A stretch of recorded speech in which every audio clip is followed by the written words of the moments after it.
안녕하세요. 저는 최근에 겪었던 사건 때문에 너무 서러워서 사연을 신청하게 된 30대 후반 여자입니다. 같이 살고 있는 남편과는 결혼 5년 차 되었고요.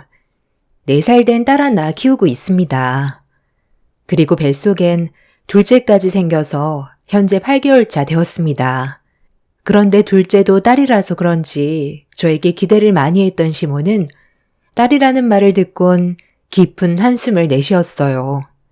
둘째를 임신했을 때 무조건 아들 손자가 나와야 한다며 첫째 때와 다르게 온갖 좋은 음식은 다 먹었던 것 같아요.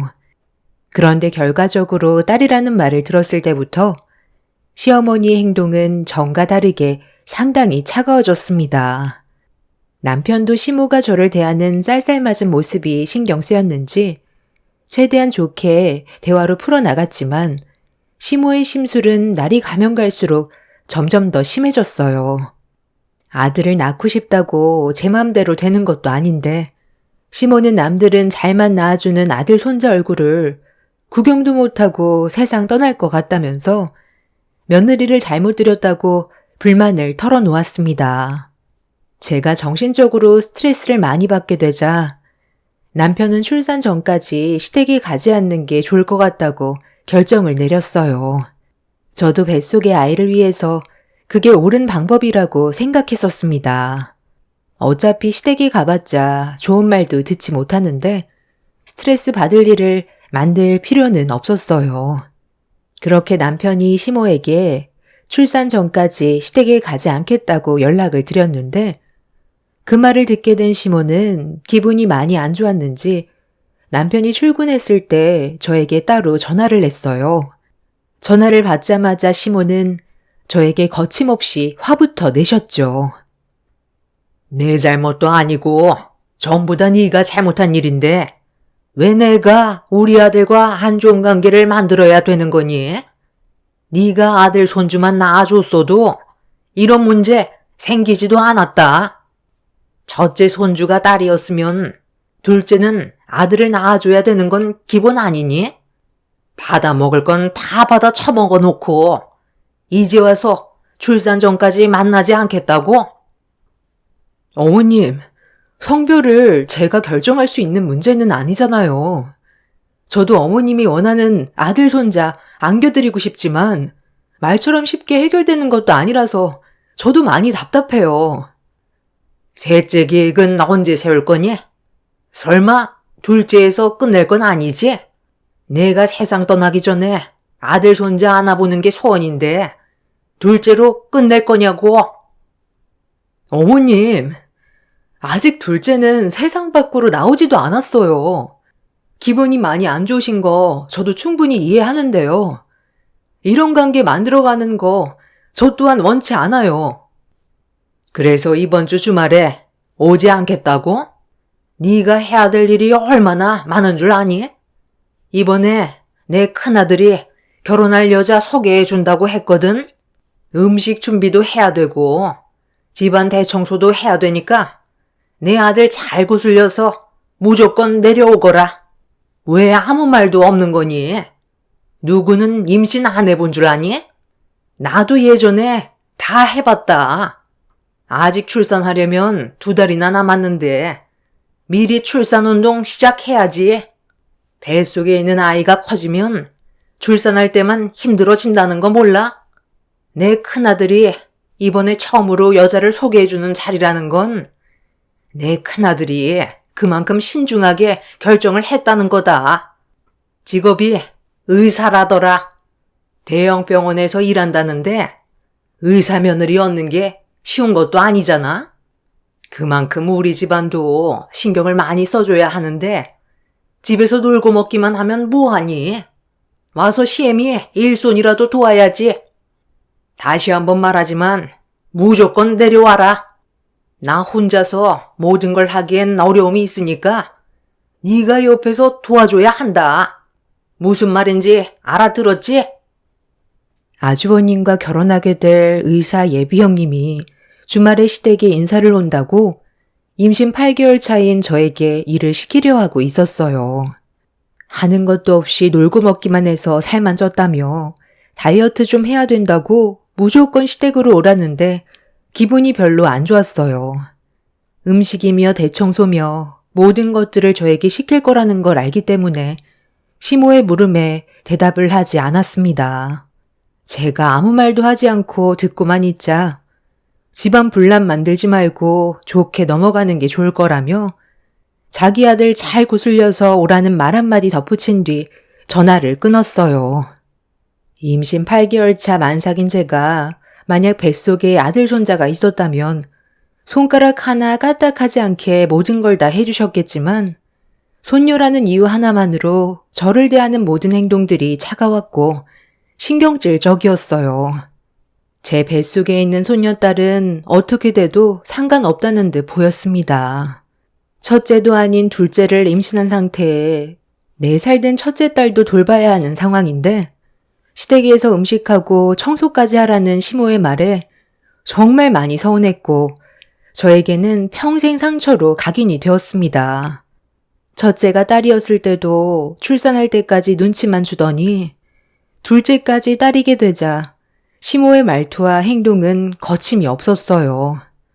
그날 저녁에 남편한테 시모와 전화통화했던 내용에 대해 설명을 했고 남편은 시모의 요구가 말이 안 된다면서 곧장 핸드폰을 들었어요. 그런데 시모가 아닌 아주버님한테 전화를 걸었습니다. 남편은 제가 어떤 상태인지 설명을 한 뒤에 만삭인 몸으로 시댁에서 음식과 청소를 해줬으면 좋겠냐고 물어봤고 아주버님은 임신한 몸으로 무슨 일이냐며 그렇게까지 할 필요 없다면서 시댁에서 간단하게 인사만 드릴 거니 저희 부부는 오지 않아도 된다고 상황을 정리했습니다. 예비 형님이 많이 바빠서 잠깐 얼굴 보는 건데 굳이 그렇게까지 신경 쓰지 않아도 된다며 임신한 몸으로 애도 돌봐야 하는데 그러다 몸살이라도 나면 큰일이라고 절대로 시댁에 오지 말라며 대화를 마무리 지었습니다. 남편은 그렇게 아주버님과의 전화를 끊자마자 곧장 시모에게 다시 전화를 걸었어요. 어머니, 좀 전에 형이랑 전화통화했어요. 이번 주 주말에 예비 형수님 인사 온다면서요.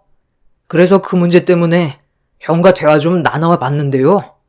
아주 잠깐 인사만 드리는 자리라 우리까지 오지 않아도 된다고 하더라고요. 음식 만들 필요도 없다던데요. 그리고 이 사람 만삭인 몸으로 애도 봐야 하는데 무슨 음식을 만들어요. 거기에 청소까지 하라고 했다면서요. 엄마가 원하는 아들 손자가 아니라 해도 똑같은 손주인데 이건 정말 너무한 거 아니에요? 그래서 오지 않겠다는 거야? 너희 형이 처음으로 결혼할 여자를 데려오는 건데 잠깐 있다가 간다 해도 신경 써주는 게 받는 사람 입장에선 그게 얼마나 크게 다가오는 줄 모르니? 걔는 내가 좋게 설명해서 오라고 했는데 상황을 이런 식으로 만들어? 잠깐 전화 좀 바꿔봐라. 말 한마디 전달 못해서 집안 분란을 키우냐고. 집안을 무너뜨리는 건 어머니죠. 상식적으로 생각을 좀 해보세요. 이 사람 만삭인 상태에서 혼자서 4살 된 딸까지 돌보고 있어요. 하루하루가 버티기 힘든 상황이라고요. 내일 아침에 장모님 오시기로 했고 이번 주 주말 내내 같이 있을 예정이니까 이 사람한테 오라고 하지 마세요. 시모는 남편과 한참 동안 서로 언성을 높이면서 안 좋은 말들을 주고받더니 집안의 불안은 전부 저로 인해 시작되는 거라면서 꼴도 보기 싫으니까 오지 말라며 전화를 끊어버렸어요. 제 상황에 대해서는 전혀 생각해주지 않고 오로지 시모의 입장에서만 말씀하시는 게 너무 서운했어요. 남편은 차라리 잘된 거라며 이참에 한동안 얼굴 볼 일 없을 거니 더 이상 신경 쓰지 말라고 했지만 남편과 통화할 때 들려온 시모의 화가 난 목소리는 안 좋은 일이 일어날 것만 같은 느낌이 들었습니다. 그렇게 저는 주말에 출장을 떠난 남편 대신 엄마가 아이들 보는 걸 도와주셨는데 저녁에 연락도 없이 갑자기 시모가 찾아왔어요. 당황한 저와 엄마는 일단 문을 열어주긴 했었는데 시모는 제가 시댁에 가지 않아서 화가 머리끝까지 올라왔는지 얼굴을 붉히며 집 안으로 들어오셨습니다. 내가 너한테 그렇게 부탁했는데 결국 끝까지 오지 않아서 나 혼자 얼마나 힘들었는지 아니? 네가 생각이 있으면 사돈한테 아이 맡긴 뒤 충분히 도와줄 수 있는 건데 그게 그렇게 싫지? 오늘 고생한 것만 생각하면 아직까지도 화가 가라앉지 않는데 너는 지금까지 아주 속 편하게 있었나 보다. 사돈, 저도 어떤 상황인지 어느 정도 듣긴 했었는데요. 갑자기 연락도 없이 찾아와 제가 보는 앞에서 화를 내면 경우가 아니지 않나요? 그럼 내가 여기 놀러 왔겠어요? 나 때는 출산 전까지 시어머니가 시키는 일은 전부 다 가리지 않고 했었어.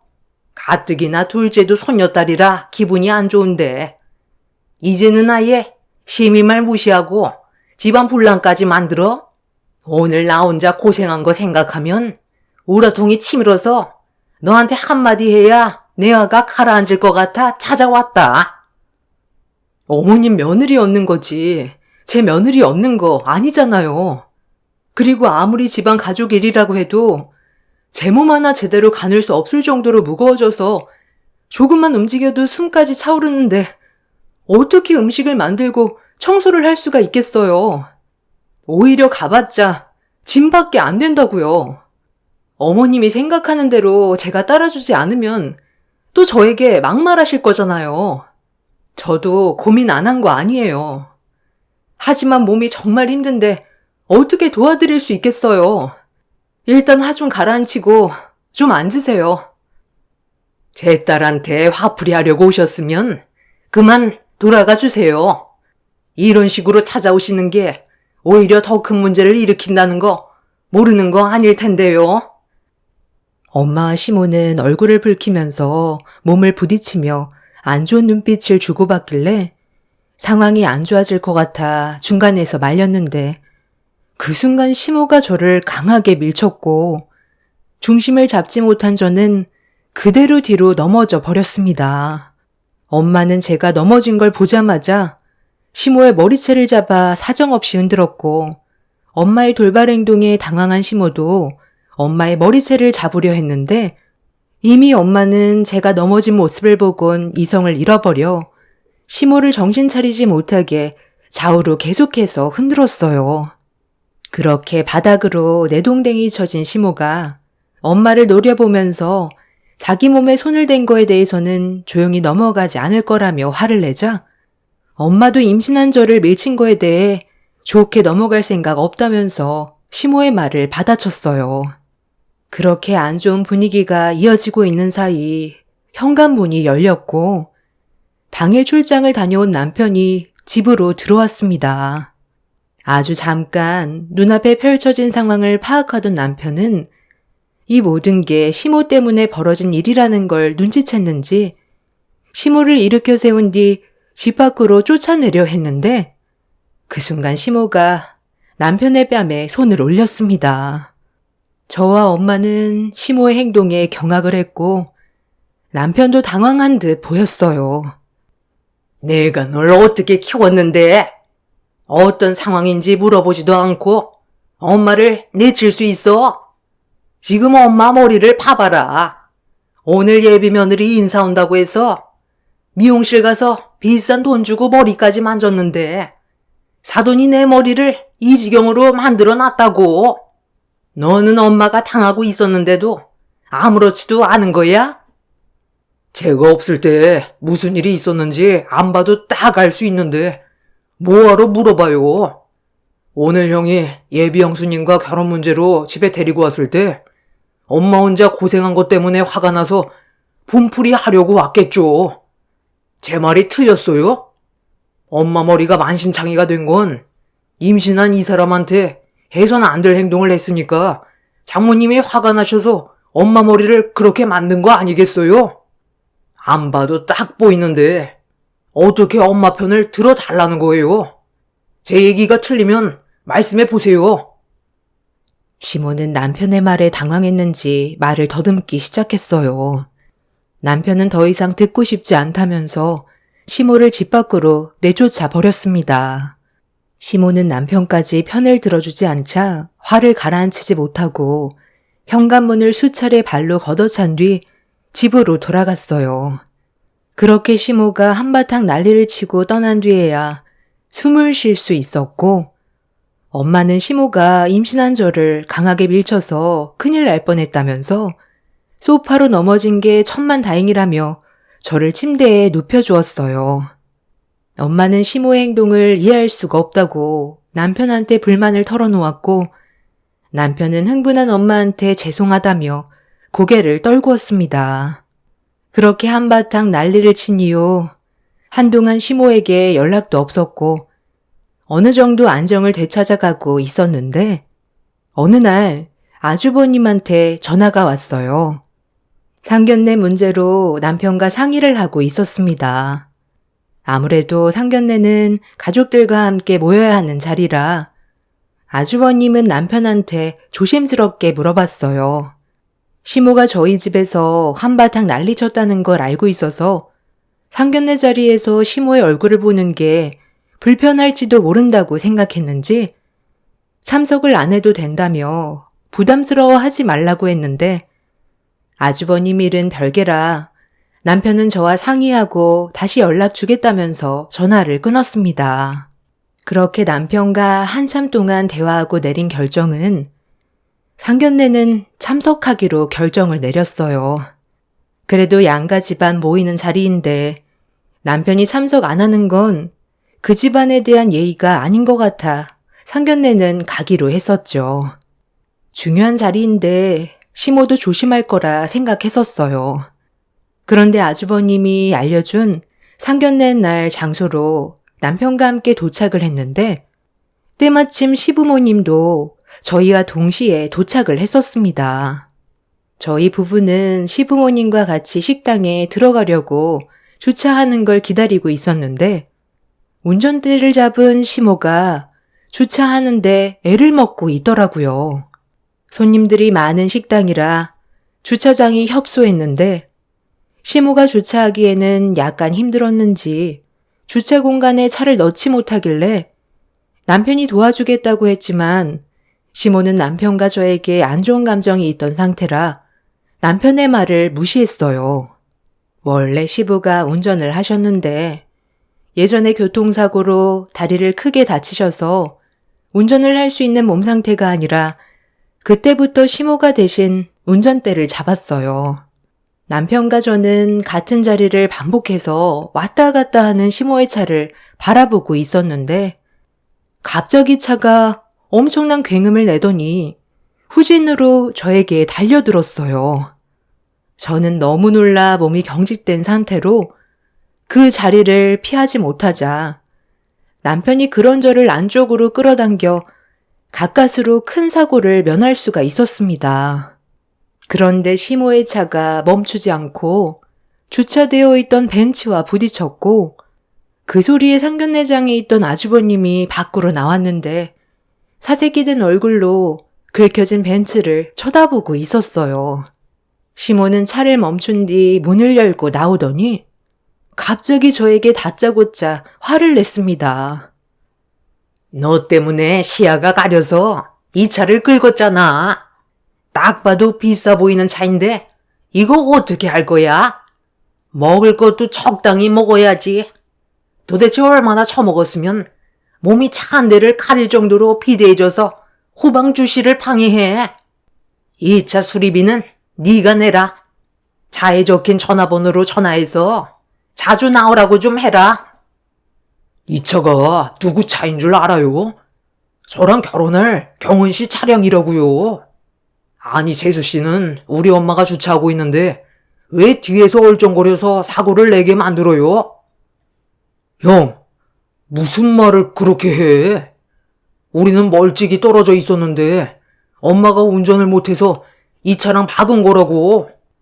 이 사람한테는 아무 잘못도 없었어. 형이 좀 전에 어떤 상황인지 전부 본 것도 아니잖아.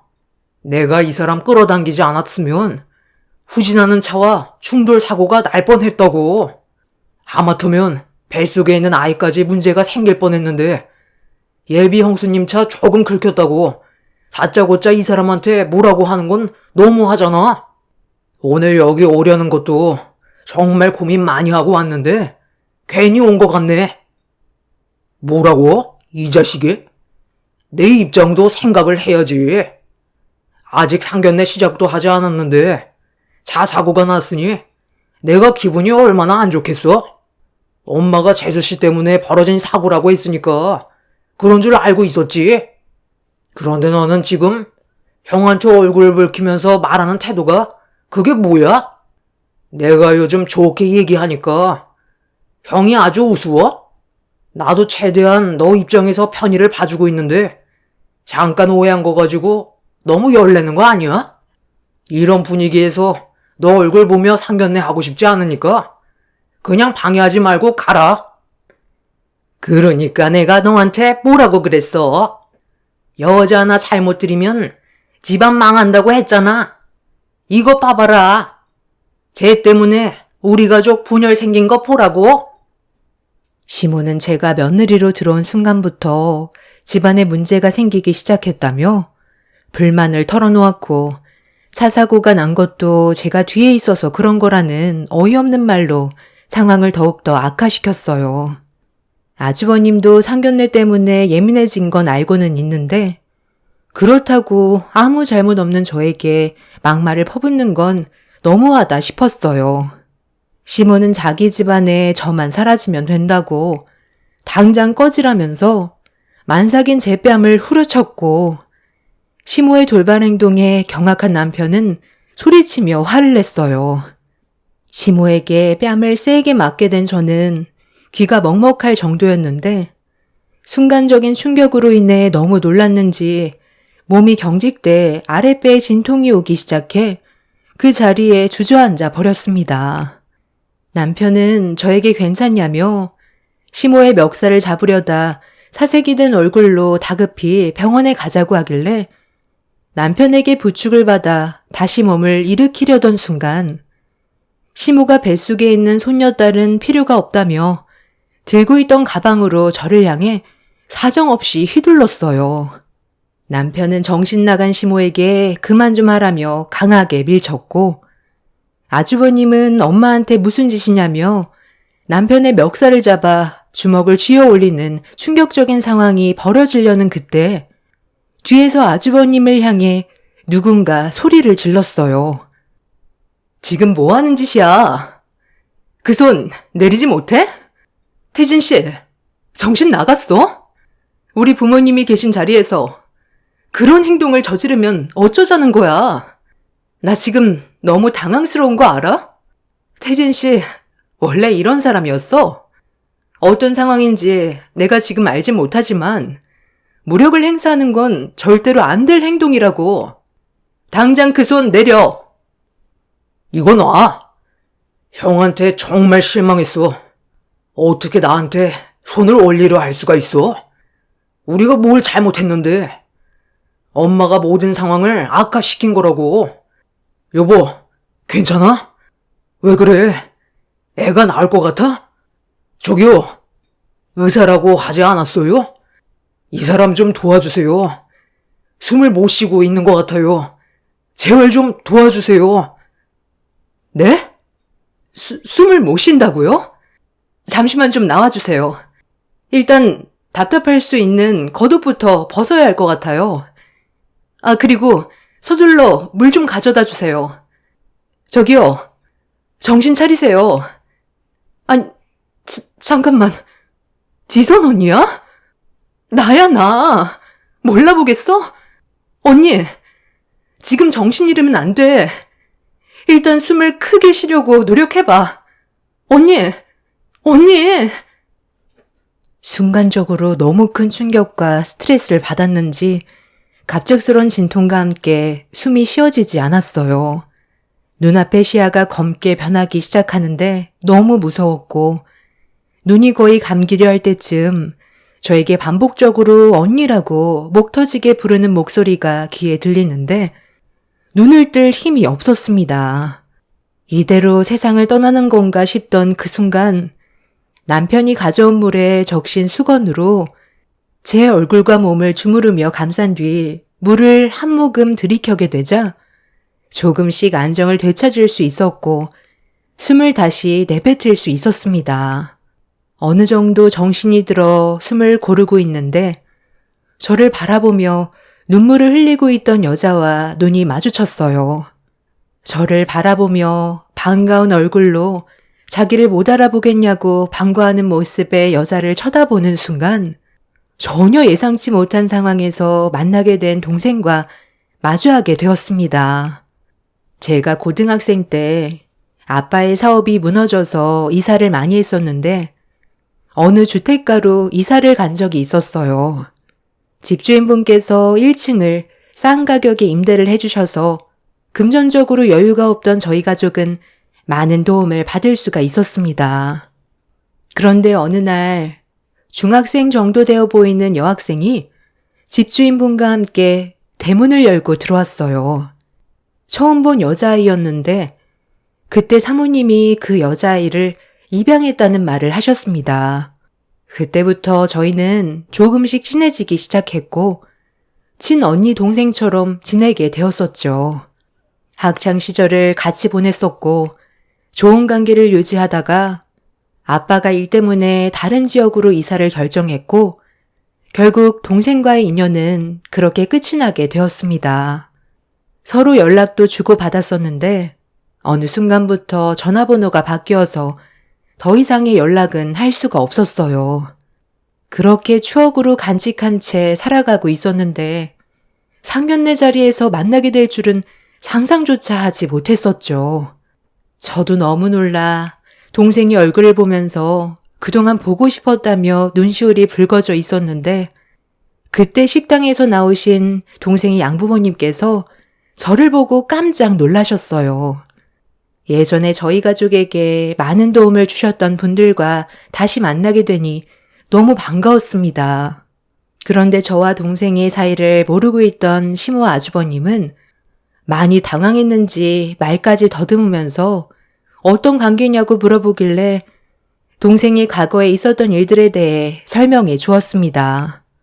시모는 사색이 된 얼굴로 심각해진 상황을 정리하기 시작했지만 이미 수습이 될 수 없을 정도로 분위기가 안 좋았었고 동생도 아주버님과의 관계를 정리할 생각을 가지는 듯 싶었어요. 이미 남편에게 손을 올리려는 행동부터 실망을 많이 한 듯 보였습니다. 저는 오래간만에 만나게 된 동생에게 절대로 며느리로 들어올 생각하지 말라며 잘못된 선택으로 인생을 망칠 수 있다고 동생의 결혼을 막았어요. 제가 그동안 시모에게 겪어왔던 모든 수모를 전부 다 털어놓았고 동생은 시모의 운전으로 손상된 자기 차를 배상해달라며 시모에게 화를 냈습니다. 동생의 양부모님 또한 제 편에 서서 시모가 저지른 잘못된 행동에 대해 법적 도움이 필요하면 도와주겠다며 손을 내밀어 주셨네요. 시모와 아주버님은 고개를 숙였지만 이미 제가 받은 상처가 너무 컸고 용서를 해줄 수 있는 상황은 아니었기 때문에 선처는 절대로 없었습니다. 식당 앞 주차장에 있던 CCTV에 녹화된 영상으로 시모에게 법적 소송을 제기했어요. 남편은 그날 이후 시모와 아주버님과의 가족 관계를 끊어버렸습니다. 시모는 그날 이후 저에게 선처해달라며 용서를 구하러 왔지만 절대로 받아줄 생각 없습니다. 소송 물을 생각 없고 제가 받은 피해에 대해 보상받을 생각이에요. 요즘도 아들 손자를 원하는 시모가 있다는 것도 웃기지만 뱃속에 있는 아이가 딸이라는 이유로 저를 함부로 대한 시모를 절대 용서해주고 싶지 않습니다. 어제는 저희 부모님이 장사하시는 식당에까지 찾아와서 오래간만에 만난 동생과 아주버님이 다시 시작할 수 있도록 연결 좀 해달라며 철판을 깔고 사정을 했다는데 그동안 참고 있던 엄마가 더는 안 되겠다고 생각했는지 음식물 쓰레기가 담겨있던 우물통을 가지고 나와서 시모의 머리 위로 쏟아 부었어요. 처음부터 잘했으면 이런 안 좋은 상황도 발생되지 않았을 텐데 무식한 시모의 잘못된 행동이 가져온 결과였네요. 앞으로 시댁에는 절대 가지 않을 생각이에요. 곧 출산이 임박했는데 남편만 바라보며 행복하게 살려고요. 제 사연 들어주신 분들 감사합니다. 안녕하세요. 저는 40대 여자입니다. 최근에 시부의 장례식이 있었어요. 이것저것 정신없이 정리하다 보니 벌써 시부가 돌아가신 지도 한 달의 시간이 지나가 버렸습니다. 제가 사연을 신청하려고 마음먹은 이유는 시부의 장례식 때 있었던 일들이 너무 기가 막히고 말이 안 나올 정도로 황당했던 사건이 눈앞에 펼쳐졌었는데요. 그때의 상황이 아직까지도 저에겐 엄청난 충격으로 남아있는 상태라 글을 쓰는 지금도 정신적으로 괴롭긴 하지만 많은 분들이 제가 겪었던 일들을 들어주셨으면 좋겠어요. 평소 운동을 좋아하고 건강하셨던 시부가 어느 날 건강에 문제가 생겨 병원에서 검사를 받았던 적이 있었어요. 옆구리에 통증이 반복적으로 일어나서 고통을 참아오다가 도저히 안 될 것 같으셨는지 혼자서 병원을 가셨는데 시모에게 전화가 왔을 때 저희 부부는 충격적인 말을 듣게 되었고 온 가족이 급하게 시댁으로 향했어요.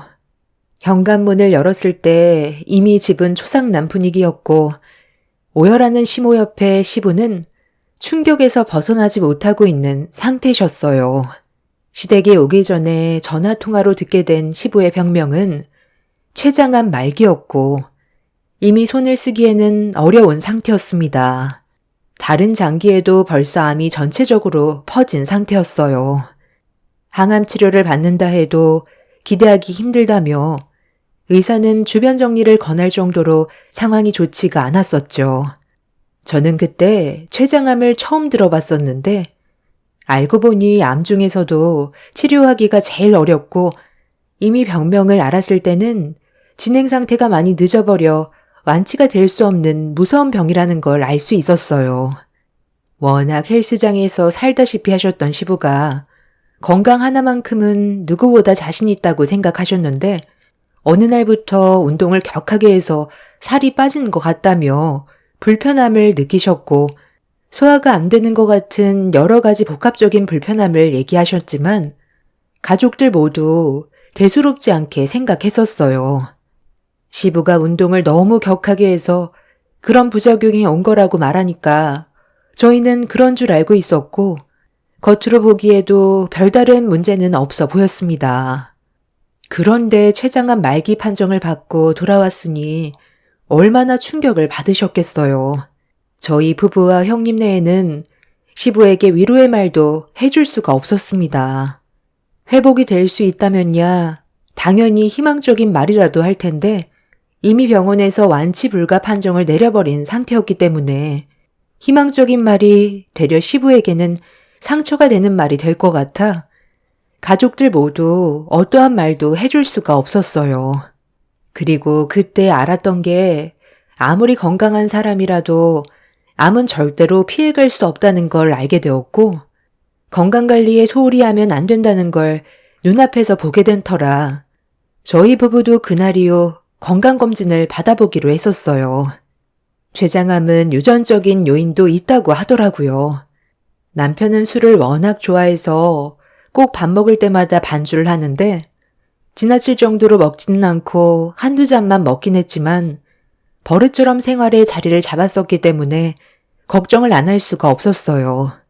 시부는 가족들에게 젊다고 자만하지 말고 건강검진은 시간 될 때마다 필수로 받아야 된다면서 몸의 신호를 무시하고 넘어간 게 너무 후회가 된다면서 가족들 앞에서 처음으로 눈물을 흘리셨습니다.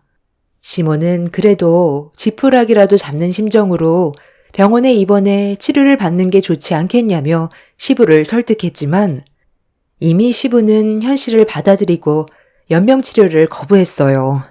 남은 시간 살아보겠다고 병원에서 발버둥 치다 떠나는 것보다 주어진 시간을 가치 있게 쓰고 싶다며 현실을 받아들이셨네요. 그렇게 시부는 얼마 남지 않은 시간을 바쁘게 보내셨고 후회 없는 삶을 보낸 뒤 숨을 거두셨습니다.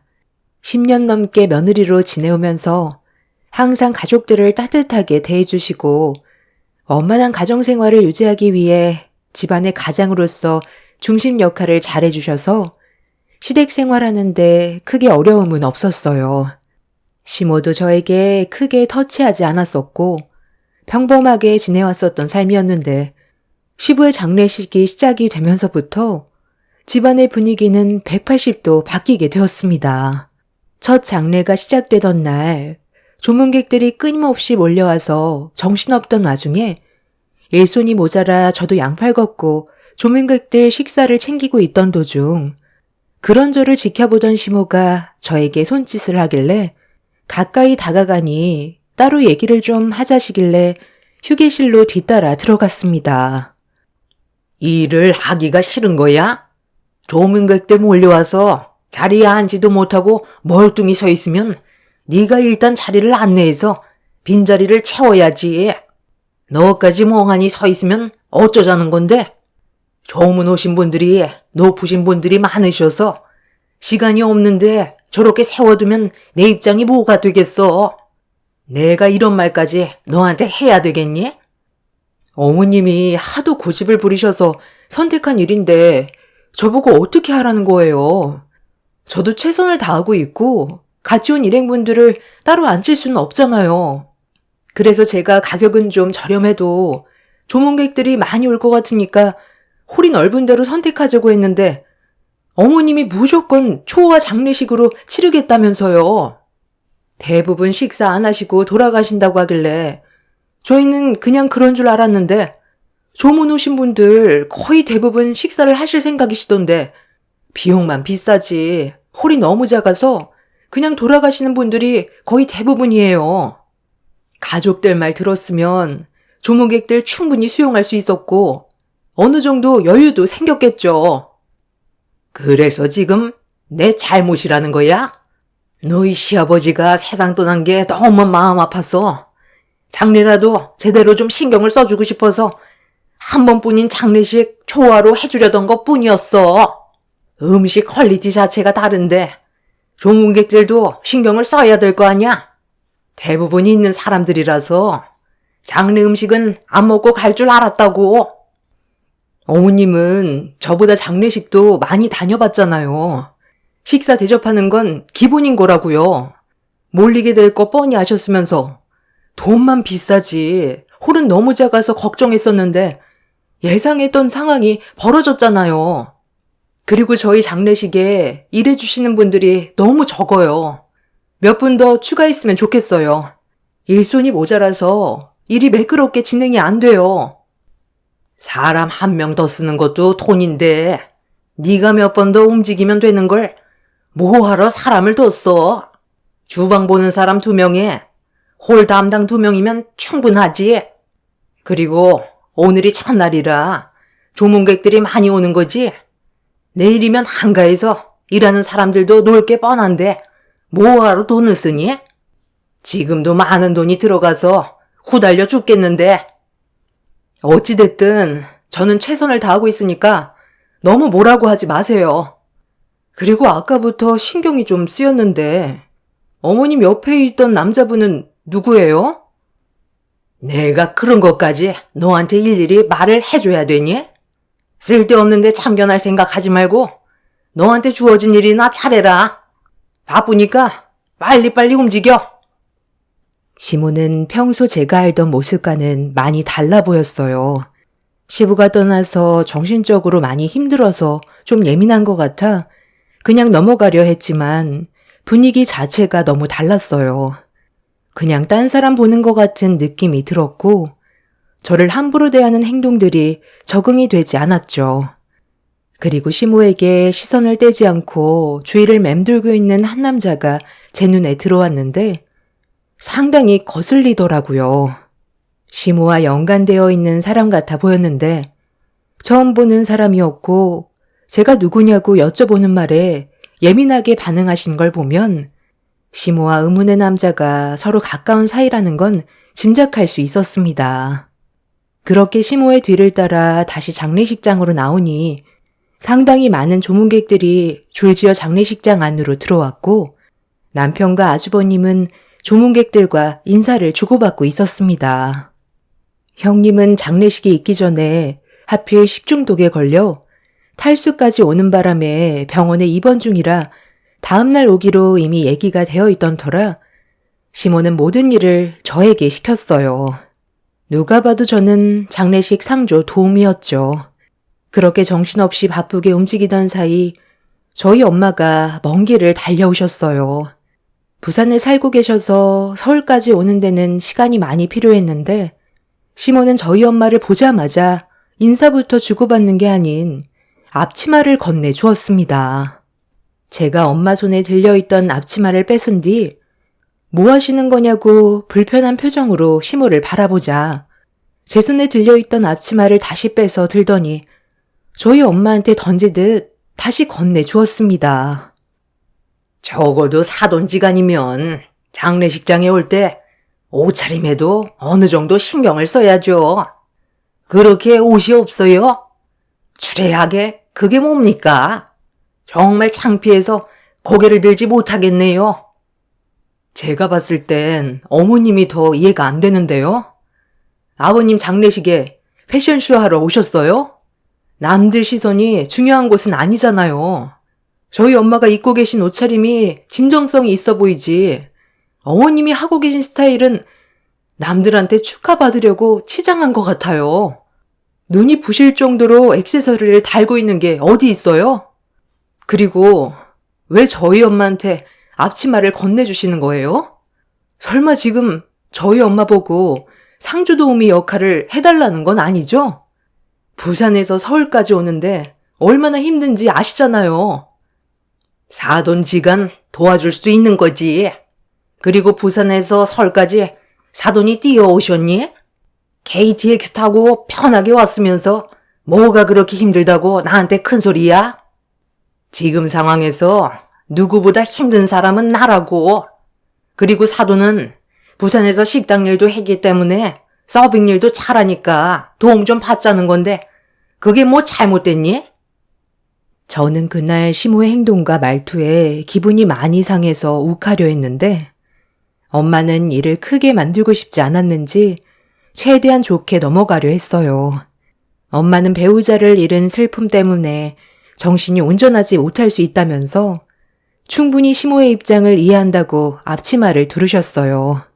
그런 엄마한테 뭐 하는 거냐고 화를 낼 수 없었던 이유는 저희 엄마도 아빠를 잃었던 기억이 있었기 때문에 충분히 어떤 마음인지 공감을 하고 있는 것 같아 보였어요. 엄마의 입장은 이해 못하는 건 아니었지만 그래도 시모의 행동이 옳은 건 아니었기 때문에 제 기분은 점점 더 안 좋아질 수밖에 없었습니다. 엄마는 부족한 일손을 도와주겠다면서 조문객들을 챙기셨는데 식당 일을 오래 하셔서 그런지 일처리가 순조롭게 진행이 되었고 그렇게 어느 정도 시간이 지나고 늦은 저녁 시간이 되자 그제야 한숨 돌릴 수 있는 여유가 생길 수 있었어요. 남편과 아주버님은 일손을 도와준 저희 엄마에게 감사하다며 엄마 덕분에 정신없던 장례식이 원활하게 진행이 될 수 있었다고 대화를 주고받고 있었는데 어느 정도 한가해졌을 때부터 술을 마시던 시모가 꽤 많은 양을 마셨는지 갑자기 소주잔을 저희 쪽으로 집어 던졌어요. 시모의 돌발 행동에 너무 놀란 저희 가족은 당황했고 남편과 아주버님이 시모에게 달려가 그만 들어가서 쉬는 게 좋을 것 같다며 시모를 휴게실로 들여보내려 했는데 두 형제의 손을 뿌리치더니 갑자기 저희 엄마한테 삿대질을 하면서 막말을 퍼부어대기 시작했습니다. 이 여편네가 아직 장례가 끝나지도 않았는데 벌써 앞치마를 풀려고? 할 일이 산더미니까 쉴 생각하지 말고 상이나 치워. 도와주기로 했으면 끝까지 도와주라고. 어머니, 술을 너무 많이 드신 것 같아요. 이제 좀 들어가서 눈 좀 붙여요. 왜 안 하던 짓을 하는 건데요? 나중에 장모님 얼굴 어떻게 보려고 그래요? 먼 길을 오셨는데 쉬지도 못하시고 지금까지 계속 일을 도와줬잖아요. 말만 초호화 장례지 일반 장례랑 다를 게 뭐예요? 어머니 고집 때문에 상황만 안 좋아졌잖아요. 그래, 전부 다 내 탓이다. 나도 너희 아빠한테 그동안 못해줬던 것들이 생각이 나서 미안한 마음에 장례라도 신경 써주고 싶어서 선택했던 것 뿐이야. 옵션만 초호하지 별반 차이 없다는 거 엄마도 느끼고 있잖아요. 그럼 장모님이 도와줬으면 고맙다는 말 한마디라도 해주는 건 당연한 건데 저 사람도 옆에 있는데 어떻게 옆에 내라는 말을 할 수가 있어요? 주변 사람들이 저희를 뭐라고 생각하겠어요? 술 먹었다고 해서 남한테 상처 주는 건 잘못된 거예요. 김서방, 그만하고 얼른 모시고 들어가게. 사돈이 지금 제정신이겠나? 배우자가 떠난 아픔 때문에 지금 무슨 말을 하고 있는지도 모르고 있을 거야. 엄마도 똑같이 아빠 먼저 보냈었는데도 저렇게 하진 않았죠. 어머님이 저러는 건 그냥 화풀이 하는 걸로밖에 안 보인다고요. 방금 한 말 당장 수습하세요. 너까지 깨감이 어디서 명령질이야? 그동안 내가 너한테 쌓인 불만이 얼마나 많았는 줄 알아? 너희 시아버지가 옆에 있어서 참고 있었던 거지. 네가 우리 집 며느리로 들어온 순간부터 지금까지 마음에 들었던 적 한 번도 없었다. 그간 내 아들 얼굴 보고 싶어서 아무 말도 안 했던 건데 이제 나도 더 이상 참으면서 살지 않을 생각이다. 사돈은 딸 교육을 어떻게 시켰길래 저렇게 버릇이 없어요? 어른한테 얼굴 붉히면서 대드는 게 맞는 거예요? 술을 너무 과하게 드신 것 같은데 이제 그만하시죠. 다른 건 다 참고 넘어갈 수 있지만 제 딸을 욕하는 건 저도 참는데 한계가 있을 것 같네요. 안 참으면 뭐 어쩌게요? 한 대 치시게? 장례식장에 들어간 돈도 상당해서 스트레스 받는데 잘 됐네. 땡값이라도 받아서 본전치기하게 쳐볼 테면 쳐봐요. 아이, 그만 좀 해요. 어머니, 원래 이런 사람이었어요? 그동안 가족들한테 보여줬던 모습들은 전부 다 가식이었던 거예요? 도대체 이러는 이유가 뭐예요? 장례 끝나면 가족들 얼굴 안 보고 싶어서 일부러 이러는 거냐고요? 지금 세령 엄마도 식중독에 걸려서 병원에 있는 것도 신경 쓰이는 게 한두 가지가 아닌데 어머니까지 이러면 정말 힘들다고요. 더 이상 일을 키우지 말고 그만 들어가서 쉬세요. 어머니는 지금 좀 쉬어야 될 것 같아요. 아, 제발 좀 들어가시라고요. 이건 내가 쉬고 싶으면 알아서 들어갈 테니까 밀지 말라고. 야, 이 여편네야. 뭘 그렇게 쳐다보고 있어? 빨리 상 치우라는 말 안 들려? 일당 주면 되잖아. 시모가 뱉은 마지막 말에 온 가족이 경악을 했고 너무 큰 충격을 받아 다들 놀란 상태였는데 아까 전부터 신경 쓰이던 한 남자가 시모 옆으로 다가왔어요. 젊어 보이는 남자는 남편과 비슷한 나이대 같아 보였는데 시모의 팔을 잡은 뒤 그만하라는 한마디 꺼내자 시모가 그 남자와 눈빛을 주고받더니 갑자기 순한 양처럼 조용해졌습니다. 가족들은 예상치 못한 상황에 당황했고 남편이 시모 옆에 있던 남자에게 누구냐고 물어보는데 아무런 대답도 하지 않고 시모를 끌고 휴게실로 걸음을 옮기더라고요. 남편은 자기를 무시하던 남자의 행동에 기분이 나빴는지 몸을 돌려 세우면서 시모의 팔을 잡고 있는 손을 분리시켰고 목소리를 높이는 순간 시모가 남편의 뺨에 손을 올렸습니다.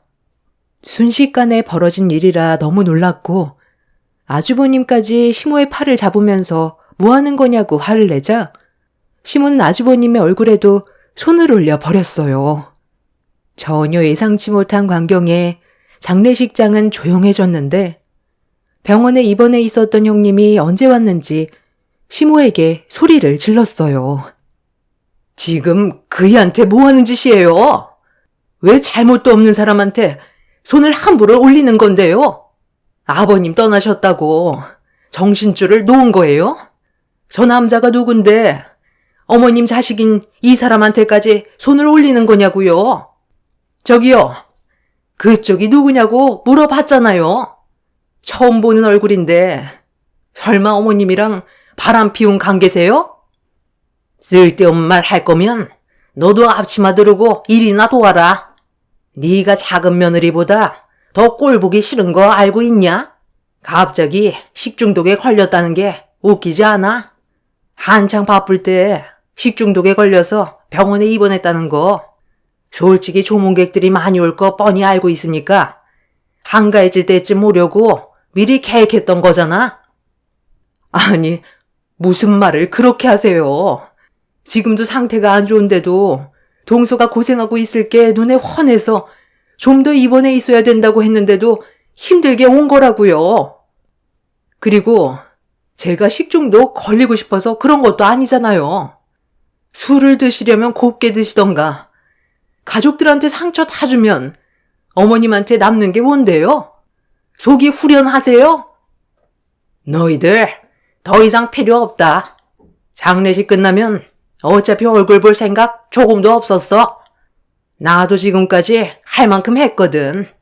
내가 그동안 너희들이 마음에 안 들었는데도 지금까지 참았던 게 왜 그랬는지 알아? 끝까지 숨기고 절대로 들키지 않아야 나한테 불이익이 안 오거든. 너희들이 모르는 것들이 수도 없이 많다. 할 도리는 해야 되니까 장례식 끝날 때까지만 봐주는 거야. 지긋지긋했던 내 인생에도 이제야 빛을 보게 됐는데 더 이상 너희들 얼굴 볼 필요 없잖아. 시모는 완전히 다른 사람으로 변해 있었어요. 평소 알던 모습이 아니라서 가족들 모두 놀라고 있었는데 어디서 소리를 지르냐며 장례식장 안으로 시댁 일가 친척분들이 줄지어 들어왔습니다. 일가 친척 전원이 고함을 치자 시모의 얼굴빛은 갑자기 새하얗게 굳어버렸고 당황한 얼굴로 시댁 친척분들을 노려보고 있었습니다. 그리고 시모 앞으로 가까이 걸어간 시 큰아버지께서 시모에게 손을 내밀었어요. 알 수 없는 행동을 보이자 시모가 시 큰아버지를 쳐다만 보고 있었습니다. 내놔. 내 말 무슨 뜻인지 몰라? 지금 내 동생 재산 내놓으라고. 오늘 줄초상 한번 치를까? 장례 끝나면 내 동생 재산 가지고 저놈이랑 도망칠 생각이었지? 내가 이때가 오기를 손꼽아 기다리고 있었는데 정신 나갔다고 그이가 남긴 재산을 도해내겠어요? 어차피 법적으로 모든 재산은 제 이름으로 옮겨지는 건 당연한 거고 저도 지금까지 그 사람 한 사람으로서 최선을 다하며 살아왔었기 때문에 재산에 대해서는 아주버님이 관여할 수 있는 문제는 아니죠. 오셨으면 식사나 하고 가세요. 내 동생이 그동안 모르고 있을 줄 알아? 알면서도 눈 감아줬으면 감사하게 생각하고 몸만 나가면 되지. 내 동생 재산까지 전부 가지고 가겠다고? 방금 얘기했잖아요. 지금까지 할 만큼 했으면 된 건데 뭘 더 해야 되는 건데요. 눈 감아준 걸 아니까 저도 집안의 균형을 무너뜨리지 않기 위해 최선을 다했잖아요. 그래서 내 동생 재산을 내놓지 않겠다는 거야? 그럼 애들은 어떻게 할 건데? 이런 사실을 모르고 살았던 애들 입장은 생각해봤어? 저놈, 네가 바람 피워서 낳은 자식이잖아. 우리 가족들과 피 한 방울 섞이지 않은 완전 남의 자식이라고. 바람 피웠던 놈이 도망치다가 사고로 죽는 바람에 뱃속에 있는 아이한테는 죄가 없으니까 내 동생이 그동안 모른 척하고 지냈었던 거잖아. 그때 당시 엄마가 필요했던 아이들한테 상처 주기 싫어서 내 동생은 계속 참고 살아왔었고 바람 피워서 태어난 아이 부족함 없이 키우게 해줬으면 이제 조용히 떠나면 되지 재산까지 가져가려 해? 너는 내 동생 재산 가져갈 수 없어. 그 사람과 약속한 게 있거든요. 자기가 눈을 감기 전까지는 애들이 이 사실을 몰랐으면 좋겠다고 했었는데 솔직히 저는 평생 입 다물고 살아야 될 줄 알았어요. 이런 사실을 애들이 알면 안 되니까 건강을 철저하게 관리하길래 평생 입 다물고 살아야 하나 싶었거든요. 그런데 건강했던 그 사람이 췌장암에 걸려 떠나게 될지 누가 알았겠어요? 얘도 제 배 아파 낳은 또 다른 자식이에요. 당연히 행복해야 될 권리가 있고 그동안 외롭고 힘들게 살아왔기 때문에 이제는 행복하게 해주고 싶어요. 그래서 나에게 넘어온 재산 제 아들한테 다 퍼줄 거예요. 그이가 이미 저를 용서했는데 아주버님이 나한테 뭐라고 할 처지는 못 되죠. 아주버님과 남편은 이런 사실을 전혀 알지 못했었는지 엄청난 충격을 받았었고, 시모 옆에 서 있는 남자가 시모의 또 다른 혼의 자식이었다는 거에 혼란스러워하고 있었어요. 더군다나 시모가 시부 몰래 바람 피워서 낳은 자식이었다는 건 시모의 행동이 옳지 않았다는 거였는데, 이런 사실을 알면서도 시부는 자식들을 위해 눈물을 삼켜야 했고 이혼을 하지 않았습니다. 시부는 뱃속의 아이는 받아주지 않았고 시모는 태어난 아이까지 책임을 져야 하는 상황이라 시부의 도움을 받을 수밖에 없었습니다. 시부는 아주버님과 남편의 양육자가 필요했고 시모는 비슷한 시기에 태어난 아이의 양육비가 필요했기 때문에 서로 필요한 걸 주고받으며 그동안 자식들 몰래 살아오고 있던 거였습니다. 췌장암이 스트레스에도 많은 영향을 준다고 들었는데 시부는 그동안 시모와 살면서 스트레스를 운동으로 풀었던 것 같아 보였어요. 하지만 내적 스트레스는 병으로 남아 결국 췌장암으로 이어진 것 같아 안타까움을 느끼게 되었습니다. 그리고 시 큰 아버님은 시모를 상대로 법적 소송을 걸겠다며 압박을 가했고 시부가 남긴 증거물 몇 개를 장례식장 안에서 보여줬습니다. 가족들 모두 그 영상을 보게 됐는데 이미 시부는 시모 몰래 숨을 거두기 전까지 많은 걸 정리해 놓은 상태였어요. 보통은 시모가 혼의 자식에게 재산을 주기 위해서는 시부와 친자 관계가 등재되어 있어야 법률상 효력이 발생해 시부에게 재산을 상속받을 수가 있는데 시부는 숨을 거뒀어도 혼외자를 자신의 자녀로 인정할 수 없다는 의사표시를 영상으로 직접 만들어 두었어요. 어떠한 재산도 혼외자에게는 남겨주지 않을 거라는 유서를 영상으로 확실한 증거물을 남겨두었고 시부의 재산은 불우한 이웃을 돕기 위해 일부 기증까지 되어 있는 상태였습니다. 그리고 남겨진 재산은 남편과 아주버님한테 돌아가는데 이 모든 걸 시 큰 아버님께서 관여할 수 있게끔 영상으로 증거물을 만들어 놓았습니다. 그리고 마지막으로 시모에게는 그동안 자식들 키운 거에 대해서는 고생했지만 결혼 생활 동안 바람 피워서 아이까지 낳은 거에 대해서는 눈을 감는 그 순간까지도 용서할 수 없다며 지금까지 먹고 살게 해준 것만도 감사하게 생각하라면서 시모에게는 재산에 대한 권리를 박탈하겠다는 유언을 남기셨습니다. 시모는 시부가 남긴 유언의 영상을 보더니 새하얗게 굳어버렸고 시 큰 아버님은 시부의 장례가 끝난과 동시에 법적으로 이 문제에 대해 소송을 제기했어요. 그리고 지금 현재 법적 공방이 오고 가고 있는 상태입니다. 시부의 유언이 어느 정도 적용은 되어 시부의 재산은 아주버님과 남편이 거의 대부분 가져가게 되는 걸로 마무리가 되어가고 있지만 시모가 그동안 시부와 살면서 법적 관계를 유지해온 부분과 이혼을 하지 않고 서로의 이득을 위해 합의하고 부부관계를 이어온 거에 대해선 법률상 부부임을 인정하는 거기 때문에 재산의 일부분은 시모에게도 어느 정도 돌아가게 되는 걸로 틀이 잡혀 있는 상태입니다. 시 큰 아버님은 시모에게 땡전 한 푼 쥐어줄 수 없다면서 현재 항소를 제기했어요. 그리고 이 일이 있고 난 이후부터 아주버님과 남편은 시모의 얼굴을 단 한 번도 보지 않았습니다. 과거의 행동에 대해선 모두가 용서하고 싶지 않은 것 같습니다. 시모는 바람 피워서 낳은 자식도 똑같이 배 아파 낳은 자식이기 때문에 본인한테는 아픈 손가락이라면서 아주버님과 남편에겐 그동안 많은 사랑을 줬으니 이제는 혼의 자식에게 남은 인생을 쏟아낼 거라면서 시모는 미련도 없이 등을 돌렸어요. 그래도 함께 살아온 세월이 있는데 어떻게 조금의 고민도 없이 등을 보일 수 있는 건지 이해가 되지 않더라고요. 이 일로 인해 시모와는 완전히 연을 끊게 되었지만 차라리 잘 된 것 같아요. 남편이 시모와 혼의 자식을 보면서 스트레스 받다가 시부처럼 암에 걸리느니 차라리 얼굴 안 보고 사는 게 속 편할 것 같습니다. 나중에 병들어 몸 아프게 되면 분명 땅을 치고 후회할 날이 올 겁니다. 이런 말도 안 되는 기가 막힌 일들이 눈앞에 펼쳐졌다는 게 아직까지 믿어지지가 않네요. 시 큰 아버님이 시모의 혼의 자식을 뒤에서 몰래 조사를 해봤다는데 제대로 된 가정 환경에서 자라지 않고 커서 그런지 시모가 주는 돈으로 거의 매일 노름빵을 드나들고 있다는 말을 들었는데 시모는 아직까지 그 사실을 모르는 것 같아요. 나중에 얼마 되지도 않는 남은 돈까지 전부 다 탈탈 털리고 나면 머리 굽히고 들어오려 하겠죠. 그 전에 저희는 시모가 찾지 못하게 다른 곳으로 이사할 생각입니다.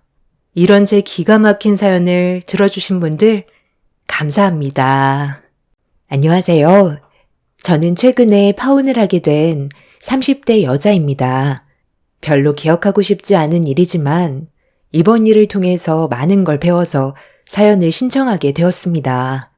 사랑하는 사람과의 결혼을 하기 위해 상견례까지 했었지만 양가 집안 모인 자리에서 저희 가족을 무시한 예비 시모의 행동은 저에게 엄청난 충격을 안겨주었고 결국 파혼까지 이어지게 되었지만 예비 시모가 왜 그런 행동을 보였는지 이해할 수가 없네요. 저희 집안이 그렇게 못 사는 집안은 아닙니다. 부모님께서 의류 사업을 하시는데 매장을 여러 지역에 몇 개 운영하셔서 지금까지 부족함 없이 살아왔어요. 그리고 저도 부모님의 도움을 받아 열심히 공부에만 열중할 수 있었고 지금은 대기업에서 과장으로 근무하고 있습니다. 반대로 저와 결혼을 하게 될 뻔했던 예비 신랑은 카페 하나 운영하고 있어요.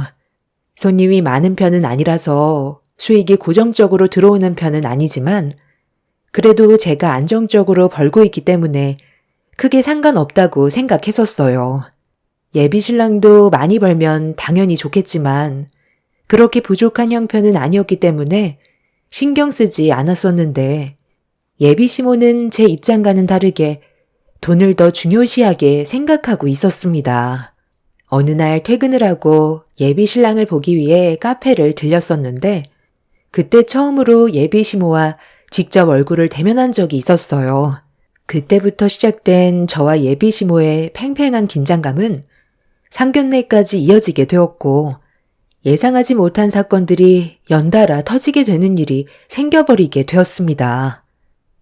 진혁아, 엄마 왔다. 근처에서 밥 먹고 지나가다가 오늘 엄마 지인분들이 우리 아들이 만드는 커피 한 잔씩 하고 싶다길래 잠깐 들렸는데 커피 좀 줄 수 있지? 아, 당연하죠. 몇 잔 드리면 돼요? 그런데 왜 다들 안 들어오시고 밖에 서 계시는 거예요? 들어오셔서 편하게 드시다 가시라고 해요. 우리가 또 다른 일정이 있어서 커피만 받으면 되니까 괜찮다. 다들 아메리카노 먹는다고 했거든? 7잔 부탁 좀 할게. 그런데 옆에 같이 있는 사람은 누구? 아, 제가 며칠 전에 얘기했잖아요. 결혼하고 싶은 사람이 생겨서 조만간 인사드리러 간다고 했었는데 기억하시죠? 예비 시모는 남자친구의 말을 듣더니 저를 위아래로 훑어봤어요. 그런데 저를 훑어보는 시선이 그렇게 좋아 보이지는 않았습니다. 첫인상이 마음에 들지 않았는지 제가 인사를 드렸는데도 고개만 까딱하시곤 무시하더니 예비 신랑과 대화를 주고받고 있었죠. 이런 분위기를 남자친구도 인지했는지 예비 시모의 행동에 약간 당황스러워하는 것 같아 보였습니다. 저도 가끔 남자친구의 일을 도와주기도 해서 같이 커피를 만들어 내어 드렸는데 제 커피는 옆으로 쓱 밀더니 남자친구가 만든 커피만 한쪽으로 빼고 있었어요. 예비 시모는 제가 만든 커피를 마시러 온 게 아닌 자기 아들이 만든 커피를 마시러 온 거라면서 같은 기계에서 나온 커피라도 느낌 자체가 다르다며 제가 만든 건 저보고 마시라면서 첫 대면부터 딱딱한 말투로 저와 거리를 두고 있었어요. 예비 시모의 한마디에 당황해서는 그 자리에 얼음이 되었고 남자친구도 예비 시모의 돌발 행동에 많이 놀랐는지 어색한 웃음으로 분위기를 풀어갔어요. 그렇게 예비 시모는 남자친구가 만든 커피를 지인분들께 나눠주며 저를 무시한 채 남자친구한테 이따 저녁에 집에서 보자면서 카페를 나갔습니다. 제가 상상했던 그림과는 전혀 다른 상황이라 많이 당황했었고 예비 시모의 행동에 좀 놀란 것도 있었어요. 보통 인사를 주고받게 되면 아무리 제가 첫인상이 마음에 안 들어도 좋게 웃으면서 넘어가는 게 일반적인데 예비 시모는 제 얼굴을 보자마자 표정이 일그러지더니 아예 무시를 하고 있었습니다. 남자친구의 성격과는 전혀 다른 예비 시모의 모습에 정말 많이 놀랐어요. 남자친구는 제가 예비 시모 때문에 기분이 많이 상했을까봐 최대한 좋게 상황을 풀어가려 했지만 이미 저는 상처를 받아버린 상태라 기분이 별로 좋지 않았습니다.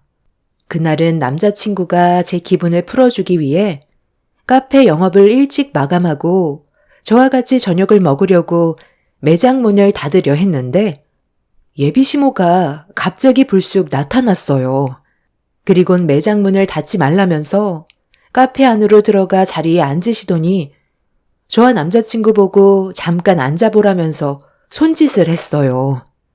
그렇게 다시 얼굴을 마주하게 된 예비 시모와 긴장되는 분위기에 먼저 대화를 시작했어요. 아까는 내가 뒤에 지인들이 있어서 제대로 대화를 못했었는데 어차피 내 아들과 결혼을 할 생각을 가지고 있다고 했으니까 일단 얼굴 본 김에 대화 좀 나누고 싶어서 지인분들 먼저 보내고 다시 온 건데 방해한 건 아니지? 우리 아들과 결혼할 수 있는 자격이 있는지 그런 것 좀 미리 확인해보고 싶었거든. 내 아들한테 대충 얘기를 듣긴 했었는데 대기업에서 근무를 하고 있다며? 그럼 한 달에 버는 월급이 얼마 정도 되나? 직급이 과장이라면서? 대기업 다니면 그래도 꽤 높은 연봉을 받고 있을 텐데 내 아들이 카페 운영해서 벌어들이는 수익 중에 일부를 내 생활비로 주고 있거든. 그럼 만약에 내 아들과 결혼을 하게 된다면 지금 벌고 있는 수익을 좀 더 받고 싶은데 이거에 대해 어떻게 생각하는지 좀 듣고 싶네. 대기업 다니는 월급만으로도 둘이서 충분히 생활 가능하잖아. 엄마, 오늘 처음 얼굴 보는 자리인데 갑자기 이런 말을 하시는 건 좀 그렇지 않아요? 지금 드리는 생활비가 적은 편은 아니잖아요. 당연히 적은 편은 아니지. 그런데 이 카페 엄마가 해준 거잖아? 여기에 들어간 돈이 얼마인지 모르는 것도 아니면서 언제 전부 다 갚으려고. 네가 내 아들이라도 돈 거래는 확실하게 해야 나중에 뒤탈이 없는 거야. 이건 상식이잖아? 지금까지는 너 혼자 벌고 있었으니까 내가 카페 수익의 절반을 가져갔었지만 둘이 결혼한다면 당연히 카페 운영에서 들어온 수익의 90%는 가지고 와도 되잖아. 엄마도 여기저기 돈 들어갈 때가 많아서 이런 얘기 하는 거다. 내가 지금 한 말에 대해 혜영 씨라고 했나? 혜영 씨는 어떻게 생각하고 있는지 들어보고 싶은데 그래도 내가 원하는 며느리의 조건이 맞는지 들어는 봐야 하지 않겠어? 예비 시모는 저와 첫 대면에서부터 돈 얘기를 먼저 꺼내고 있었어요. 남자친구는 천천히 갚으면 되는 거 아니냐고 저에게 돈 얘기를 하는 건 잘못된 것 같다고 했지만 예비 시모는 남자친구의 말을 딱 잘라버리고 제 입에만 집중을 하고 있었어요. 저는 상황에 따라 다르겠지만 남자친구가 예비 시모에게 돈을 빌려 카페를 운영하고 있다면 하루빨리 갚고 자신의 카페로 만드는 게 좋을 것 같다고 설명을 드렸어요. 하지만 생활에 많은 지장이 생길 정도로 돈을 갚는 것보단 결혼하게 되면 돈 들어갈 곳이 많기 때문에 어느 정도는 저희 생활에도 여유를 줬으면 좋겠다는 의견을 드렸습니다. 제 말이 끝나자마자 예비 시모는 알 수 없는 표정으로 저를 한참 동안 쳐다봤어요. 그리곤 결혼을 하고 싶다면 남자친구가 카페에서 벌어들이는 수익에 대해선 기대하지 않는 게 좋을 거라고, 빌려준 돈을 전부 다 갚기 전까지는 제가 버는 월급으로 생활하라면서 저희 입장에 대해서는 조금도 이해해주지 않았습니다. 대기업에 다니고 있는 제가 버는 월급으로 결혼 생활을 하길 원했는데 그 말을 듣고 있던 저는 남자친구의 친엄마가 맞는지 그것부터 의심이 되더라고요. 아무리 생각을 해봐도 자식이 잘 되는 걸 원하지, 자식한테 돈을 빌려줘서 카페를 운영할 수 있게 매장을 차려줬다 해도 돈을 받는 걸 떠나서 시간이 걸리더라도 어느 정도 안정적인 생활이 가능해질 때까지는 봐줄 수 있는 건데, 예비 시모는 제가 벌고 있는 돈으로도 둘이서 충분히 먹고 살 수 있다며 양보 같은 건 절대 없었어요. 남자친구 어머니는 본인이 하고 싶은 말만 딱 하고 자리에서 일어나더니 자기 아들과 결혼하고 싶으면 자신이 한 말에 대해서 진지하게 생각해 봐야 할 거라며 그렇게 카페를 나갔습니다. 저는 갑자기 찾아온 예비 시모가 좀 전에 저를 대했던 행동을 미안하게 생각해서 다시 온 줄 알았는데 그건 제 착각이었고 더 큰 문제가 생겨 당황스럽기만 했어요. 보통 엄마들과는 좀 다르다는 걸 그때 처음 알게 되었고 남자친구가 많이 힘든 생활을 해왔을 것 같은 느낌이 들었습니다. 그렇게 예비 시모가 떠난 이후 저는 남자친구와 이 문제에 대해 한참 동안 진지하게 대화를 이어나갔어요. 결혼도 중요하지만 예비 시모의 성격이 일반 사람과는 많이 다르다는 걸 느꼈기 때문에 고민을 안 할 수가 없었습니다. 남자친구가 운영하고 있는 카페가 수익이 일정한 것도 아니고 꽤 많은 돈을 들여서 매장을 차린 거라 예비 시모에게 도움받은 금액을 전부 다 갚으려면 최소 5년은 예비 시모에게 고스란히 바쳐야 되는 상황이었어요. 물론 제가 버는 월급으로 충분히 생활이 가능하다곤 하지만 자식이 결혼하고 살림 차리게 되면 금전적인 부분에서 부딪히게 되는 일이 많아지는데 예비 시모는 자식보다 본인의 이익을 위해 움직이고 있는 행동을 보고 정말 실망을 많이 하게 되었습니다. 저와 남자친구는 한참 동안 대화한 끝에 빌린 돈이라고 생각하고 결국 몇 년 안에 갚는 걸로 해서 끝내기로 결정을 내리게 되었습니다. 아무리 모자지간이라 해도 빌렸으면 갚아야 되는 건 당연한 거라 생각해 최대한 좋게 넘어갔어요. 아예 안 갚겠다는 게 아닌 저희가 결혼하고 나서 어느 정도 안정적인 생활권에 들어가기 전까지 예비 시모가 배려해 주길 바랬던 거였는데 저희 입장을 조금도 생각해 주지 않아서 그게 좀 서운했던 것 뿐이었죠. 그렇게 저와 남자친구는 예비 시모의 조건에 응했고 카페를 운영하면서 벌어들이는 수익의 90%는 시모가 가져가는 걸로 결론을 내렸습니다. 남자친구는 이 문제 때문에 예비 시모와 얼굴을 붉히면서까지 다퉜다는 말을 들었는데 저도 기분이 별로 좋지는 않았어요. 저희 부모님은 남자친구가 저를 진심으로 사랑하고 있다는 것 하나만으로 좋게 봐주셨는데 예비 시모는 돈 얘기부터 꺼내서 서운하기도 했었고 상처도 많이 받았지만 사람마다 생각하는 게 다르기 때문에 그럴 수 있을 거라고 최대한 좋게 생각하고 넘어가려 했어요. 그렇게 저도 정식적으로 예비 시댁에 인사를 하게 되었고 시모가 말한 조건에 대해 받아들이겠다고 결정을 내린 끝에 결혼 허락을 받을 수 있었습니다. 저희 결혼식을 위해 상견례 일정을 잡아 양가 집안 한자리에 모였었는데 예비 시모는 또 다른 문제를 만들었고 저는 그 말을 듣자마자 이 결혼은 힘들 것 같다는 느낌을 강하게 받게 되었습니다. 예비 신랑이 잡은 상견례 장소가 레스토랑이었는데 음식은 미리 남자친구가 선정을 해놓은 상태였어요. 그런데 예정된 시간보다 상견례 자리에 동생이 좀 늦어서 예비 시모는 기분이 좀 그랬는지 시간 약속이 정말 중요한 건데 너무 늦는 거 아니냐면서 상당히 불편해하길래 동생이 늦을 수밖에 없는 상황에 대해 설명을 드렸어요. 동생의 직업이 변호사인데 담당한 사건의 의뢰인이 찾아와서 잠깐 상담을 해주는 바람에 좀 늦을 것 같다고 상견례를 먼저 시작하는 걸로 최대한 좋게 상황을 풀어나갔어요. 처음부터 시작이 불안했었는데 어색한 대화를 주고받고 있었을 때 때마침 동생이 들어왔습니다. 시계를 보니 20분이 늦었었고 동생은 중요한 사건을 담당해서 의뢰인과 상담을 하느라 좀 늦었다며 양해를 구했어요. 엄마는 예비 시부모님의 눈치를 보면서 이제 막 들어온 동생에게 뭐라도 시켜주고 싶은 마음에 메뉴판을 들어 열었는데 엄마가 메뉴판을 동생에게 건네주더니 전부 다 영어로 되어 있어서 동생이 직접 시키는 게 좋겠다는 말을 꺼내는 순간 마주보고 앉아있던 예비 시모가 갑자기 저희 엄마를 보며 웃음을 터뜨렸어요. 예비 시모를 뺀 양가 집안 모두 당황했고 왜 그런 행동을 보였는지 알 수 없던 그때 예비 시모가 뱉은 한마디에 저는 기분이 팍 상했었고 남자친구는 제 표정을 살피더니 예비 시모의 입을 틀어 막았습니다. 아유, 세상에. 내가 틀린 말 한 것도 아닌데 왜 입을 틀어막고 그러니?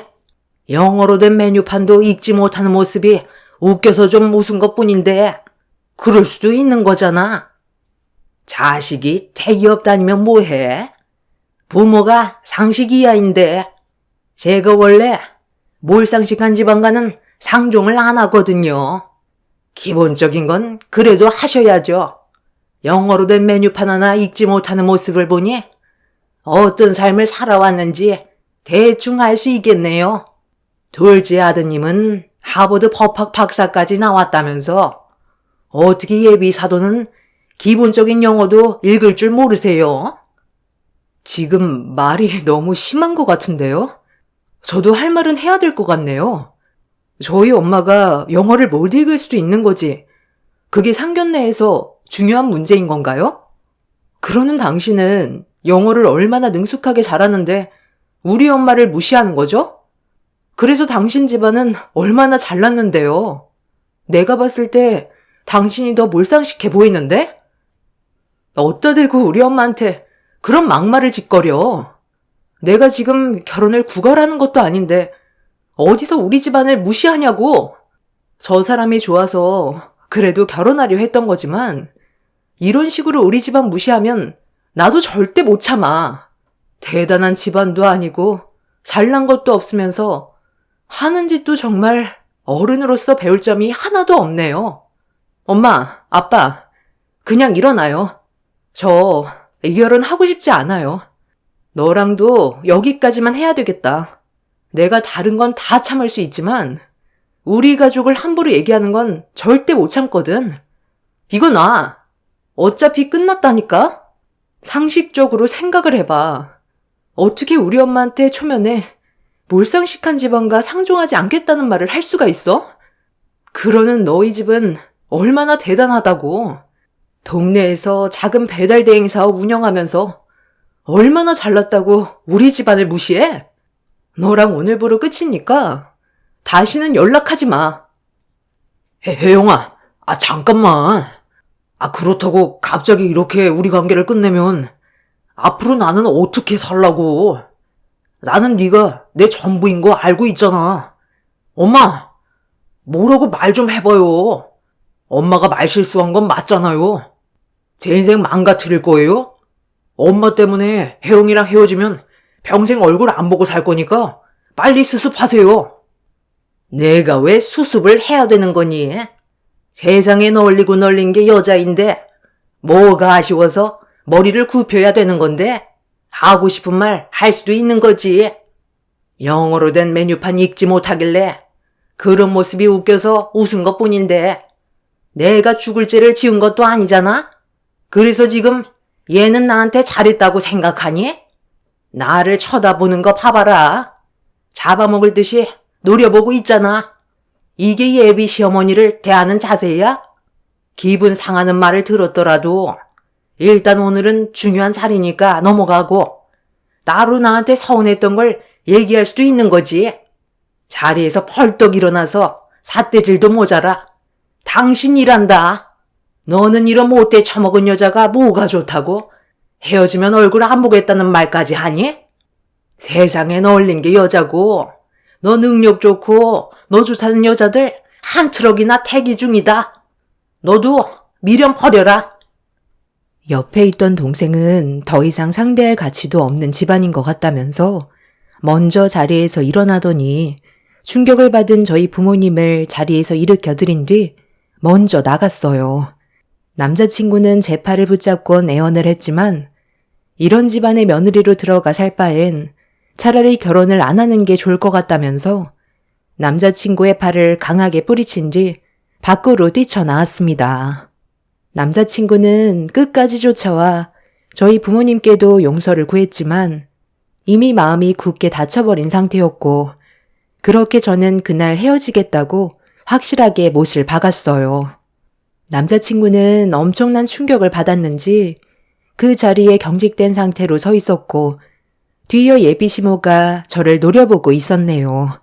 성격이 거지 같은 예비시모의 며느리로 들어가게 되면 분명 한 번뿐인 제 인생 무너지는 건 뻔했기 때문에 어떤 사람인지 빨리 알게 된 게 천만다행이라고 생각했어요. 그날 이후 남자친구는 저희 집에 시도 때도 없이 찾아와 애원을 했지만 정리하기로 마음먹은 거 확실하게 끝내려고 더 이상 만나주지 않았습니다. 그런데 상견례 이후 제 동생이 예비 시모였던 그 사람의 행동에 화가 많이 났는지 얼마 뒤 엄청난 사건을 터뜨려 버렸습니다. 그리고 그 아줌마는 이 문제로 저희 집에까지 찾아와 용서를 구하게 되는 반전이 펼쳐지게 되었고 저희 엄마한테 손이 발이 되도록 빌게 되었네요. 저기 혜영이 어머님, 이러다 정말 저희 다 굶어 죽습니다. 힘들게 자리 잡았는데 이대로 망하면 저희는 뭐 먹고 삽니까? 이만큼 했으면 이제 그만해도 되잖아요. 저는 상식이 뭔지 보여주기 위해 행동한 것뿐인데 뭐가 잘못됐다는 건가요? 그럼 정상적으로 영업을 하시던가요? 잘못은 그쪽에 해놓고 왜 저희한테 와서 용서를 구하는 건데요? 양심 있게 행동하세요. 아무리 돈도 중요하지만 이런 식으로 행동해서 벌어들이는 돈이면 당연히 처벌을 받아야 된다고 생각합니다. 다들 먹고 살기 위해서 발버둥 치며 살고 있는 사람들인데 너무한 거 아니에요? 아무리 법도 중요하다지만 어느 정도 융통성 있게 넘어갈 수도 있는 거잖아요. 이러다 정말 우리 입에 풀칠하기도 힘듭니다. 왜 다른 업체들은 놔두면서 왜 우리한테만 이러는지 모르겠네요. 상견례 때 그 말 한마디 해서 그런 거예요? 충분히 알고 계시네요. 그때 저희 엄마한테 몰상식하다고 하지 않았어요? 그래서 그쪽 집안은 얼마나 상식 있게 살고 있는지 확인해 봤는데 이건 뭐 상식을 떠나 돈만 벌어먹으려고 불법인 걸 알면서도 지키지 않는 모습을 보니 상식이 뭔지 확실하게 알려주고 싶었어요. 저는 뿌리를 뽑을 때까지 멈추지 않을 생각입니다. 이미 소문이 전부 다 퍼졌던데요. 그쪽 업체에서 배달 업무를 맡으면 벌금 때문에 벌어들이는 수익보다 벌금으로 나가는 돈이 훨씬 많아진다고요.